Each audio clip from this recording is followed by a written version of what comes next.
Ninakusalimia katika jina la Yesu. Natumaini mahali ulipo unaendelea vizuri.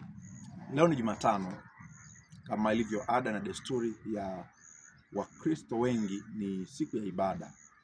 Siku ya ibada ambapo tunakutana makanisani, lakini kwa wale ambao kidogo grow up kwenye eneo la kiroho, tunaelewa kwamba ibada sio tu kwa habari ya siku, ila ibada ni maisha yetu. Yaani asubuhi nikiamka ninamfanyia Mungu ibada, mchana ibada, jioni ibada, usiku ibada. Yaani ibada ni mfumo wangu wa maisha ya kila siku, ama ibada ni mfumo wa maisha ya kila siku ya muamini aliyemwamini Kristo kuwa Bwana na Mwokozi wa maisha yake.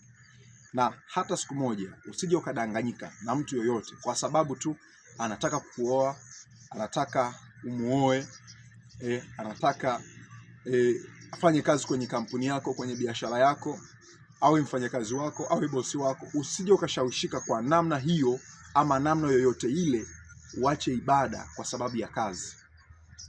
Uachane kabisa na habari ya mambo ya Mungu kwa sababu tu anataka kukuoa.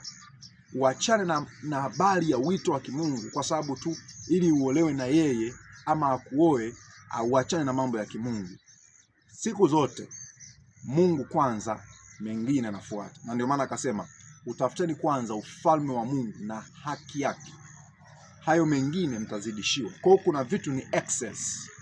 Yaani ni kwamba hivyo Mungu anatupa. Yaani ni kwamba ni vitu ambavyo Mungu ameshajikomiti yeye atatupa. Ila jambo la kwanza ni kutafuta ufalme wake. Na what is about to find his kingdom is about to serve him. Ni kwa habari ya kumtumikia yeye, kumwabudu yeye.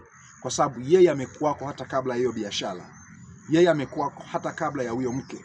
Amekuwako hata kabla hiyo kampuni. Kwa hiyo Mungu anajua.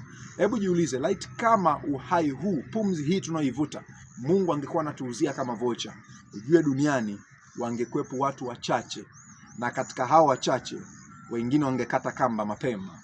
Kwa sababu kama watu wananunua bando la shilingi 10,000 kwa mwezi na hata mwezi hauishi, limeisha. Je, ingekuwa ni Mungu anatuuzia pumzi hii, hewa safi tunayovuta, ingekuwaje? Ndugu yangu, mpaka hatua hiyo tambua ya kwamba Mungu anakupenda. Nini kitakachokutenga na upendo wa Kristo?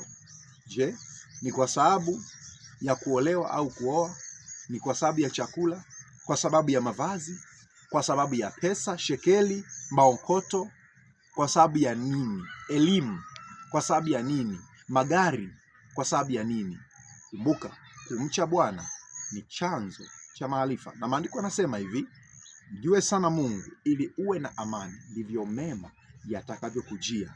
Mema, baraka, utukufu wa Mungu unakuja kwa kumjua Mungu. Shalom.